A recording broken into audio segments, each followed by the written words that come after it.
Mr. President. Senator from Kansas is recognized. Mr. President, thank you very much for the opportunity to speak to my colleagues here on the Senate floor this evening. I really come to talk about something that shouldn't be momentous, shouldn't be unusual, should be routine around here. And unfortunately, as you and I have experienced, it's not routine. And what's not routine is the United States Senate, the U.S. Congress, getting its job done. Part of that job is the appropriations process. And it ought to be something that we do every year on a routine basis. Every city council, every county commission, every school board in the state of Kansas every year passes a budget and determines the spending for that school board or that city council or for that county commission. And yet, when we come to Washington, D.C., over the years it's become problematic, it's become difficult for us to do one of the basic things of a functioning government, to determine the amount of money to be spent in broad terms, and then to fill in the spaces with what we should do for individual agencies, departments within that budget agreement. So we're here poised for a vote tomorrow, a motion on cloture. What that means to folks back in Kansas is, should we begin the process of debating, amending, and passing appropriation bills? And I'm here to urge my colleagues, both Republicans and Democrats, to vote yes on cloture, to bring us to the point in which we can have the debate. I wouldn't have thought when I came to the United States Senate that one of my primary tasks, at least as I saw it, was to try to help this place function. And having an appropriations process that is thoughtful, that establishes priorities, that allows every member of the United States Senate to have input, that's something we ought to be able to accomplish without a lot of work. And I hope that we demonstrate that we can do that in the vote tomorrow. So the appropriations process has involved the Appropriations Committee, of which you, Mr. President, and I serve on. Many of the bills have been considered and voted on. There will be 4 bills as a package in this motion to cloture that will be presented to the full Senate tomorrow.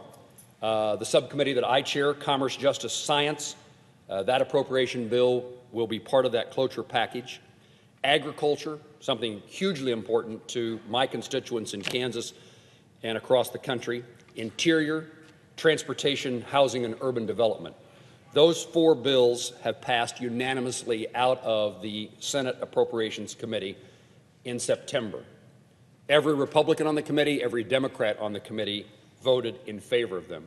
I know in my own circumstance, the Commerce, Justice, Science bill, I worked closely, perhaps a better way to say it is that the ranking member of our subcommittee, the chairman from, the senator from New Hampshire, Senator Shaheen, and I worked closely together to try to find a path by which we could avoid those issues that would prevent us from finding an agreement that allowed our bill to move forward.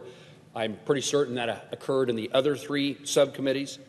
And so presented tomorrow is an opportunity for the Senate to take up 4 appropriation bills, 4 out of 12, and those 4 are ones that were unanimously agreed to by the Appropriations Committee. I commend Chairman Shelby and Vice Chairman Leahy for their efforts in the full committee to bring us together, to get us in a position in which we have those 4 bills now, soon I hope to be pending in front of the United States Senate. Why does this matter? Well, there's a lot of work that's gone into trying to determine what those appropriation bills should say, should contain. Certainly how much money we spend is important, but if you sidetrack the appropriations process, you eliminate the prioritization. We need to make decisions every year on behalf of the American people. Is there something that we should spend no money on? Last year it received some money, but not this year. It's not worthy. It's not a high enough priority for us to spend money this year. Are there things that we're spending money today, this year, that are about right? And are there a few things that maybe we should spend more money on? That's a process that involves hearings. It involves witnesses. It involves testimony. It involves other members, United States senators. 100 of us have the opportunity to provide input as to how much money should be spent in those various areas of the appropriation bill. And are there things that are higher priorities, programs that work better than others? So we ought to care about this from a fiscal point of view, how much money we spend, and are we on a path to get us toward greater fiscal sanity, getting our books to balance. But at the same time, in the process of doing that, are we making decisions that determine that something is more important than something else? Because we know we shouldn't and can't spend money on everything. And that's what the appropriations process does. And maybe we didn't get it exactly right, but allowing the bills to come to the Senate floor allow 99 of my colleagues to join me in the ability to offer amendments to change those priorities. So every member of the United States Senate, on behalf of their constituents back home in their home states, ought to care about an appropriation bill being on the Senate floor. Perhaps this is the point I should say, that if we fail to do this, what this normally will mean is we have what we call a CR, a continuing resolution, meaning that we're going to fund the federal government next year at the same levels in the same way as we did this year. Well, that lacks any kind of common sense or a basis for making a good decision. Not everything is equal. Just because we spent something last year in this amount doesn't mean it's the right amount next year. And if we've been doing continuing resolutions one year after another, what that means is decisions we made about spending 3-4 years ago remain the priorities for next year's spending. So we ought to avoid the continuing resolution. We ought to do our work. And tomorrow's vote puts us on a path to do that.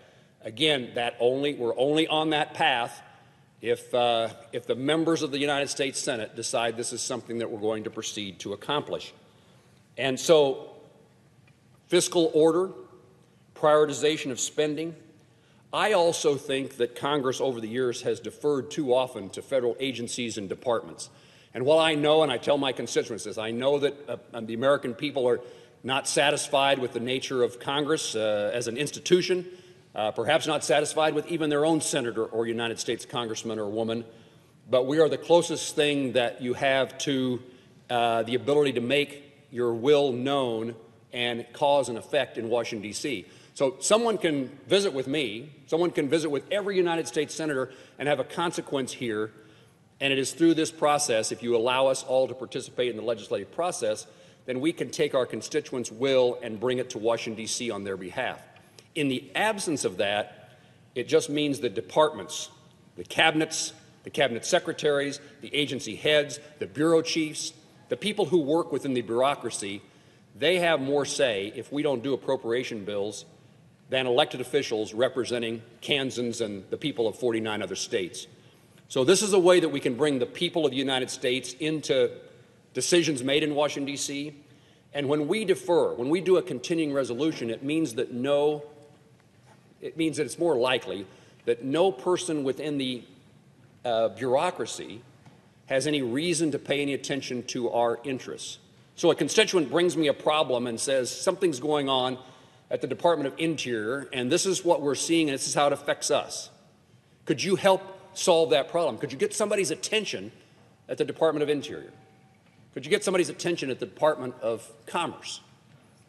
And if we don't do appropriation bills, our ability to influence people at the Department of Commerce, the power of the purse string disappears.